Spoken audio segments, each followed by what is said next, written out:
कल की वीडियो में मैंने आपसे एक बात बोली थी कि मारुति ने अपनी ग्रैंड विटारा को खुद ही खत्म कर लिया। और ये लाइन बोलने के बाद, वीडियो अपलोड करने के बाद, मैं एक्चुअली में रात को खुद सोच रहा था कि कोई ब्रांड ऐसा क्यों करेगा। कोई भी ब्रांड अपनी अच्छी खासी बिकने वाली सक्सेसफुल कार को खुद से ही डाउन क्यों करवाएगा। कोई भी ब्रांड सेम प्लेटफॉर्म पर एक और गाड़ी लाके उसका 5 स्टार क्रैश टेस्ट करवा के दूसरी वाली को नीचे क्यों कर रहा है। कैसे मारुति विक्टोरियस बिना कोई हाइप बनाए, बिना कोई शोशेबाजी करे कि भैया 1 लाख बुकिंग है, 70,000 बुकिंग है, बिना कुछ करे बहुत इजीली 10 से 12,000 यूनिट को मंथली सेल कर पा रही है गाड़ी। इन सारी चीजों को चेक करते करते मैं सारे रिपोर्ट्स को खोलने लगा और समझने लगा कि मारुति एक्चुअली में कर क्या रहा है। And then I realise a lot of things जिसके बारे में आज हम बात करेंगे। मारुति विक्टोरियस अगर आप लेने की प्लानिंग कर रहे हो या फिर आप अपकमिंग कार्स लेने की प्लानिंग कर रहे हो तो इस वीडियो को पूरा देखना, आपको काफी ज्यादा क्लैरिटी आएगी। तो चलो फटाफट से वीडियो को स्टार्ट करते हैं। वीडियो शुरू करने से पहले आप लोगों के लिए खुशखबरी है, हम लोग इस मंथ एक कॉन्टेस्ट रन कर रहे हैं जहां पर 2 कैटेगरीज होंगी, यानी कि 2 विनर अनाउंस करे जाएंगे। पहली कैटेगरी होगी कि वीडियोस पर सबसे ज्यादा सबसे पहले कमेंट कौन करेगा, यानी कि रोज वीडियो डालेंगी उस पर जो भी सबसे पहले कमेंट करेगा उसको काउंट करा जाएगा। और अभी आई थिंक हमारे पास अगले 25 दिन बचे हुए हैं। साथ ही में एक कैटेगरी और है कि उन वीडियोस पे जो भी टॉपिक चल रहा होगा, जिसका कमेंट सबसे अच्छा मुझे लगेगा, जो भी टॉपिक चल रहा होगा, अगर आपके अंदर भी ऑटोमोबाइल्स की नॉलेज है तो आप अपनी नॉलेज को उस कमेंट में लिखोगे जो भी टॉपिक चल रहा होगा, और जिसके कमेंट सबसे बढ़िया होंगे क्वालिटी वाइज, वहां से भी एक विनर को पिक करा जाएगा। इन दोनों विनर्स को 2,500 रुपए का प्राइस अनाउंस करा जाएगा हमारी तरफ से। तो चलिए वापस आते हैं मारुति ग्रैंड विटारा और विक्टोरियस वाले टॉपिक पे कि मारुति ने ग्रैंड विटारा को डाउन क्यों किया। तो मैं सेल्स रिपोर्ट्स चेक कर रहा था, लेटेस्ट वाली नहीं, थोड़ी सी पुरानी वाली, जिन दिनों मारुति विक्टोरियस को लॉन्च कर रहे थे। एंड उन रिपोर्ट्स में मैंने एक बात रियलाइज करी कि जो ग्रैंड विटारा की सेल थी वो ईयरली 30 to 40% डिक्लाइन होनी शुरू ऑलरेडी हो चुकी थी। यानी कि ग्रैंड विटारा शुरुआती दिनों में अच्छा बिकती थी, 15,000, 14,000, 13,000, और करते करते करते वो 7 से 8,000 तक पहुंच चुकी थी। ये बात मारुति को कहीं ना कहीं रियलाइज हो चुकी थी कि प्रीमियम सेगमेंट में लोग मारुति की गाड़ियों के लिए उतना पे नहीं करना चाह रहे हैं। लोगों को इस सेगमेंट के अंदर क्रेटा ज्यादा प्रीमियम लगती थी, XUV 700 एक बेटर ऑल्टरनेटिव था। इनफैक्ट स्लोली स्लोली महिंद्रा ने भी ये बात ऑलरेडी रियलाइज कर ली थी कि लोगों को और प्रीमियमनेस चाहिए,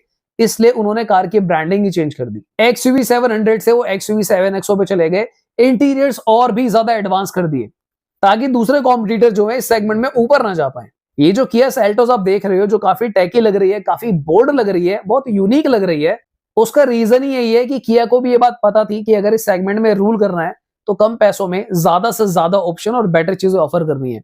इसीलिए इन लोगों ने बेस मॉडल के अंदर ही सारे फीचर दे दिए। बाकी क्रैश टेस्ट तो हो ही गया, 5 स्टार वहां पे आ ही गए। देखो जो मारुति ग्रैंड विटारा है ना, वो नेक्सा के थ्रू सेल होती थी। मारुति की 2 चेन है, एक है आपकी मारुति सुजुकी एरीना और दूसरी है नेक्सा।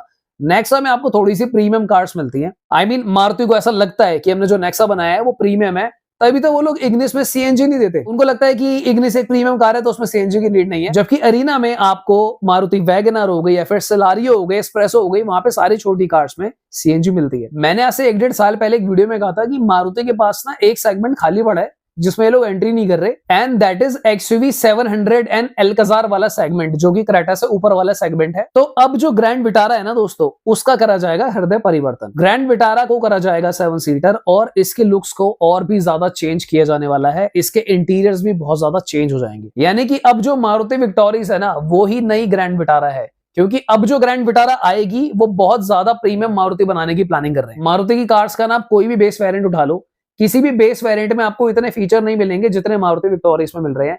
क्योंकि मारुति को एक बात क्लियर हो गई थी कि अगर हमें 4300 mm सेगमेंट में बने रहना है तो हमको ज्यादा से ज्यादा प्रीमियमनेस जितने पैसों में बनती है वो देनी है और कार का साइज बड़ा करना है। अब मारुति के पास ऑलरेडी ब्रेजा वाला इंजन तो है ही, जो है सारी गाड़ियों में लगा देते हैं, तो इंजन को लेके कस्टमर को कोई कंप्लेंट नहीं आएगी, क्योंकि लोग तो चाह ही रहे हैं कि ज्यादा माइलेज मिले और साइलेंट इंजन मिले। इन शॉर्ट मैं यहाँ पर यह कहने की कोशिश कर रहा हूं कि जो स्ट्रेटेजी अब कुछ ब्रांड्स खेल रहे हैं ना, कि गाड़ी का हाइप बनाकर बेचने से वो गाड़ियां बिकने लग जाएंगी, टॉप करने लग जाएंगी, वो स्ट्रेटजी शायद अब काम नहीं करेगी। ये बात मारुति को बहुत पहले रियलाइज हो चुकी थी और मुझे लगता है कि ये बात hyundai और किया को भी रियलाइज हो चुकी है। तभी क्रेटा के भी वो लोग काफी नए नए वेरिएंट्स लेकर आ रहे हैं, लोअर वेरिएंट्स में सनरूफ दे रहे हैं, सेल्टोस जैसी प्रीमियम गाड़ी के अंदर बेस मॉडल में सारे फीचर्स दे रहे हैं। इनफैक्ट मुझे यहाँ पर एक बात क्लियर लगने लगी है कि कहीं ना कहीं कंज्यूमर महिंद्रा की जो एसयूवीज है ना, वहां पर प्रीमियम देने के लिए रेडी हो जा रहा है as compare to other brands. यानी कि लोग महिंद्रा की एसयूवीज को आजकल ज्यादा प्रीमियम और अपर लेवल की कंसीडर कर रहे हैं।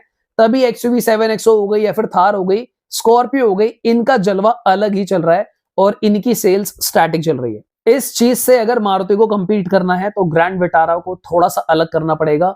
देखो अब ध्यान से सोचो, किया ने इस बार कितना दिमाग लगाया। सेल्टोस में जो किया तो किया, इन्होंने सेल्टोस की डायमेंशन तक बड़ी कर दी, यानी कि कितने कम पैसों में आप कितना ज्यादा दे रहे हो। बड़ी कार दी, कम पैसों में ज्यादा इंटीरियर्स दिए, गाड़ी का प्लेटफॉर्म चेंज कर दिया, ग्लोबल K3 लगा दिया, चेंज तो करा ही करा, 5 स्टार सेफ्टी रेटिंग भी आपको दे दी, कार के प्राइसेस भी लॉजिकल रखे इंडियन मार्केट के हिसाब से। सो मुझे लगता है कि अब नई ग्रैंड विटारा जो आएगी 7 सीटर प्रीमियम बहुत अफोर्डेबल आपको मिलेगी।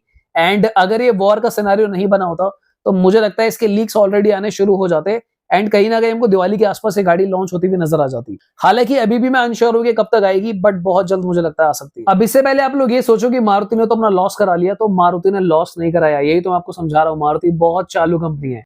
देखो जब ग्रैंड विटारा सेल हो रही थी तो तकरीबन 10 से 12 हजार सेल होती थी, राइट। मारुति ब्रेजा का फेसलिफ्ट आ रहा है या नहीं आ रहा है, मारुति ब्रेजा की सेल्स बराबर चल रही है। अब आज के डेट में आप सिनेरियो समझो, जो लोग मारुति ब्रेजा फेसलिफ्ट लेना चाह रहे थे पर वेट नहीं करना चाह रहे थे, उसमें से बहुत सारे लोग विक्टोरिस में भी कन्वर्ट हो रहे हैं। तो यानी कि विक्टोरिस ने पहला काम क्या करा, ब्रेजा फेसलिफ्ट को छोड़ के जो भाग जाते दूसरे ब्रांड में, उनको रिटेन करके रखा। दूसरा काम विक्टोरिस क्या कर रही है कि ग्रैंड विटारा जिनको महंगी लग रही है या फिर जिनको मारुति का नया प्रोडक्ट चाहिए था, वो लोग अब विक्टोरिस को खरीद रहे हैं। तो यानी कि जो ग्रैंड विटारा की सेल हो रही थी 12,000 10,000, वो ऑलरेडी विक्टोरिस कर रही है, ब्रेजा के कस्टमर को भी संभाल रही है। और on the other and grand Vitara कौन सी बंद हो गई, 4-5 हजार तो वो भी बिक रही है।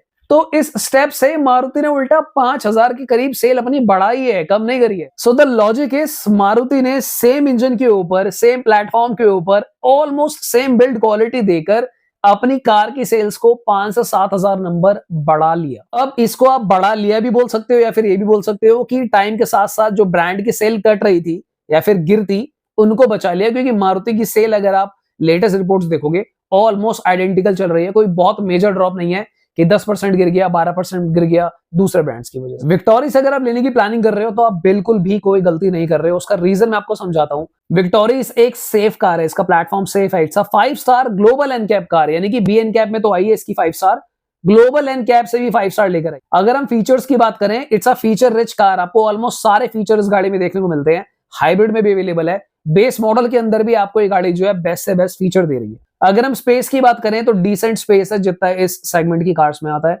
अगर हम लुक्स की बात करें तो it do not look really bad. अगर मैं रोड प्रेजेंस की बात करूं तो आई विल नॉट से कि वो ग्रैंड विटारा से बेटर लगती है, पर मैं जरूर बोलूंगा कि वो ग्रैंड विटारा से डिफर लगती है, थोड़ी सी अलग लगती है। ओवरऑल ठीक ठाक लगती है, रोड पे चलती हुई कोई ऐसी अटपटी सी गाड़ी नहीं है। मजा आता है देखने में कि यहाँ भी मारुति का एक नया प्रोडक्ट जा रहा है। इंजन की लाइफ ज्यादा है, 1.54 सिलेंडर है, ट्राइड एंड टेस्टेड इंजन है, रिस्क जीरो है। तो मुझे लगता है इस गाड़ी की रीसेल वैल्यू भी आने वाले टाइम में बहुत अच्छी बनेगी। कम पैसों के अंदर बड़ी गाड़ी, इट्स जस्ट लाइक जो स्ट्रेटेजी मारुति ने ब्रेजा के साथ करी हुई है इस सेगमेंट में कि बड़ा इंजन बड़ी गाड़ी छोटा पैसा, वही सीन आपको अब विक्टोरिस में मिल रहा है। So if you planning to buy Victoris, it's a really good option, वहां पे कोई भी कमी मुझे नहीं लगती। ऑलराइट, तो फिर आज की वीडियो के लिए इतना दोस्तों, मिलते हैं दोबारा किसी और दिन। Thanks for watching, bye bye, take care.